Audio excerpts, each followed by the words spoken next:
My name is Vivienne. I am 79 years old. I have been living alone in this house in the hills outside Asheville for going on 11 years now, ever since my husband Theodore passed. And in those 11 years, I have made every mistake a woman living alone can make. Some of those mistakes were embarrassing. Some were foolish. And at least one of them nearly cost me my life. So if you are an older woman living alone right now, or if you think that day might be coming sooner than you expected, I want you to stay right here with me. Because what I am about to share with you could genuinely, without exaggeration, save your life. There is a particular kind of danger that comes with living alone as an older woman. And it is not the kind that shows up dramatic and loud. It does not announce itself. It seeps in, slowly, softly, through the cracks in your daily routine. One skipped meal becomes two. One unanswered phone call becomes a week of silence. One loose floor mat becomes a fractured hip and 6 hours lying on cold tile before anyone finds you. These are not hypotheticals.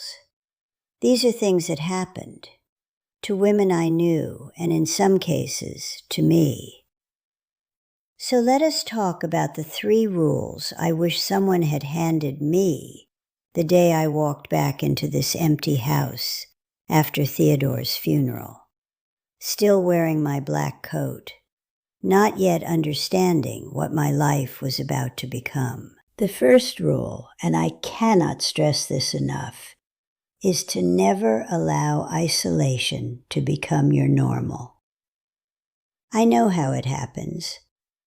You are grieving, or you are tired, or you simply do not feel like making the effort anymore. Socializing feels like work, and when you live alone, there is no one around to push you out the door. So you stay in, and then you stay in again the next day. And before you have had time to notice, your world has shrunk to the size of 4 walls and a television set. After Theodore died, I told myself I was doing perfectly well. I had my garden, I had my books, I had my routines. What I did not have was a real conversation, not for weeks at a time. The woman at the pharmacy counter, the delivery driver who left packages on the porch. That was the full extent of my human contact. And I genuinely did not register how hollow everything had become until I caught myself talking to the kitchen faucet. Not metaphorically. I was narrating what I was doing out loud to a faucet, because the silence had become unbearable, and I had not even fully realized it. Isolation does not feel like a crisis while it is happening. That is the insidious thing about it. It feels like preference. It feels like peace. And by the time you understand it as the threat it actually is, you have lost the social reflexes that would make climbing out of it easy. Your confidence in your own company shrinks. Your interest in going anywhere fades. And you find yourself declining invitations, not because you dislike the people who sent them, but because you have forgotten how to say yes. What saved me was a neighbor, a stubborn and persistent woman named Odette, who simply refused to let me disappear. She called on Wednesdays. She knocked on my door with a jar of honey she did not need to give me. She invited me to a pottery class at the community center, which I attended out of guilt and ended up loving. And through all of that, I began to understand that connection has to be intentional. You cannot wait until you feel lonely to seek out people, because loneliness at that depth makes reaching out feel almost physically impossible. You have to build your connections before you need them, the way you would need a life jacket. You put it on before the water rises, not after. Find your Odette. Or better yet, be somebody else's Odette. Join something, a book group, a walking club, a church breakfast, a volunteer shift at the food pantry. It does not matter whether you are passionate about the activity. What matters is that it gets you in a room with other human beings on a regular schedule. That regularity becomes a lifeline you will not fully appreciate until the day you need it. The second rule is to take your physical safety more seriously than your pride will initially allow. And I say this as a woman who spent the better part of 3 years insisting she did not need any special accommodations. I was fine. I was capable. The idea of wearing one of those medical alert devices felt, to me, like waving a white flag, like announcing to the world and to myself that I had become fragile. Then I slipped on a wet patch of linoleum in my hallway on a rainy November afternoon.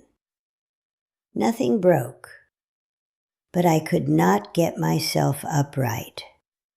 I lay there on the floor for 22 minutes, I counted, trying to maneuver my way up and unable to do it.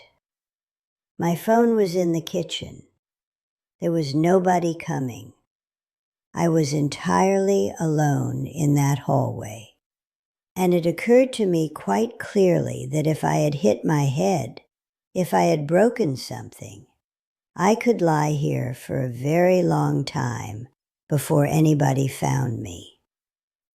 I thought of a woman from my church, Loretta, sharp as a tack, fiercely independent, 73 years old, who fell in her downstairs bathroom and was not discovered for 9 hours. 9 hours on that floor, alone, frightened, in considerable pain. She recovered, but the experience changed something in her, and I watched it happen. After my hallway incident, I made changes. I got the medical alert pendant. I installed brighter lighting in every corridor, in the bathroom, at the top and bottom of every staircase. I removed every decorative rug in the house, and I had 8 of them, each one a safety hazard masquerading as interior design. I added grip bars next to the toilet and inside the shower. These are not admissions of defeat. These are the decisions of a woman who has decided that her continued presence on this earth is worth a little practical inconvenience. And here is what I want you to understand about the pride that stands in the way of these decisions. Your pride will not call for help when you are on the floor. Your pride will not unlock the door for the paramedics. Your pride, frankly, does not care about you the way the people in your life care about you. Let it go. Make the practical choices. Your safety is not a vanity project. Beyond the physical modifications, think about emergency preparedness in the broadest sense. 2 winters ago, an ice storm knocked out the power to this entire side of the mountain for almost 3 days. I had no working flashlight, no food that did not require cooking, and my phone died partway through the first night. I sat in the dark in 3 layers of wool, cold and completely unreachable, for longer than I care to admit. After the power came back, I assembled an emergency kit. Proper flashlights with fresh batteries, a hand crank radio, canned goods, bottled water, a written list of emergency contacts, because a paper list does not need charging. When you live alone, redundancy is not paranoia, it is planning. The third rule, and this one took me the longest to accept, perhaps because it cuts closest to who I have always understood myself to be, is that doing everything alone is not the same as being strong. I was self-sufficient for decades. That was my identity. When Theodore was alive, I ran the household. I managed the children. We had 4. I held down my work as a music teacher for 31 years. I organized everything and solved everything and kept everything moving. I was capable. I was reliable. I did not ask for help because I did not need it. And then Theodore was gone. And then I retired. And then the children grew up and moved away to other cities, other lives, other routines. And I found myself standing in a house that had somehow become too large and too demanding for one person to manage, with a yard that needed tending and a gutter that needed clearing, and a furnace that made a sound I did not understand.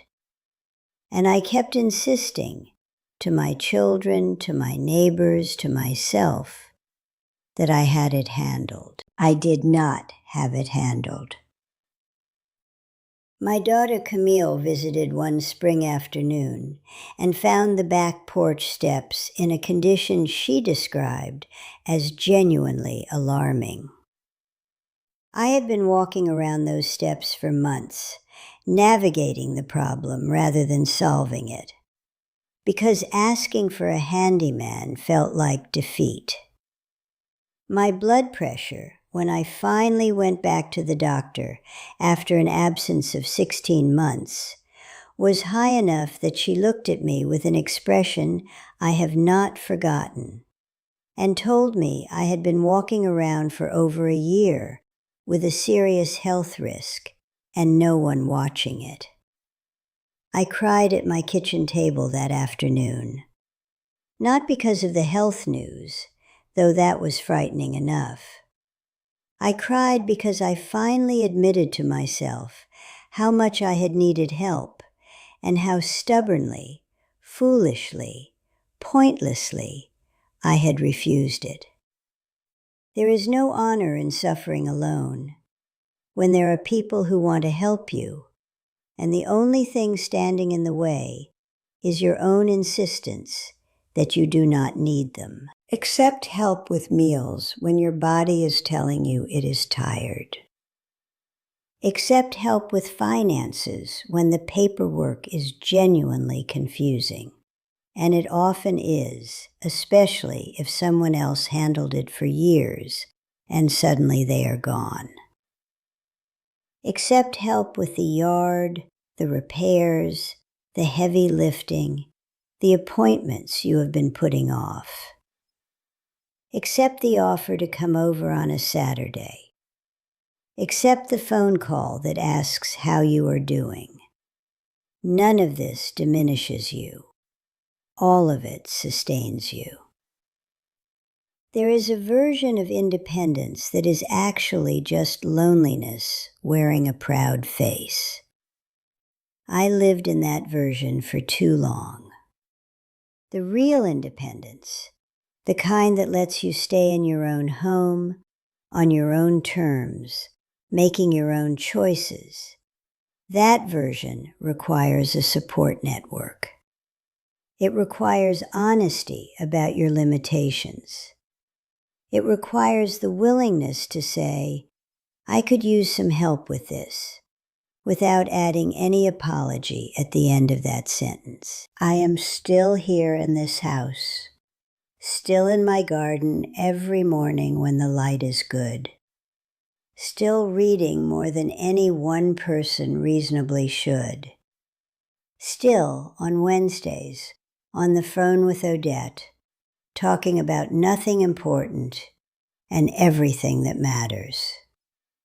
11 years in, and I am still learning what it means to take care of myself. Really take care, not just survive. You can live alone without disappearing into yourself. You can be independent without being untouchable. You can be older and alone and still genuinely, deeply okay. If any part of what I have shared today felt true to something you are living right now, I would love for you to tell me in the comments below. What is the part of living alone that nobody warned you about? What have you learned that you wish you had known sooner? Leave it down there. You may be the voice that reaches someone who needed exactly those words today. And if you want to keep sitting with me, subscribe to this channel. There is more to talk about, and I am not going anywhere.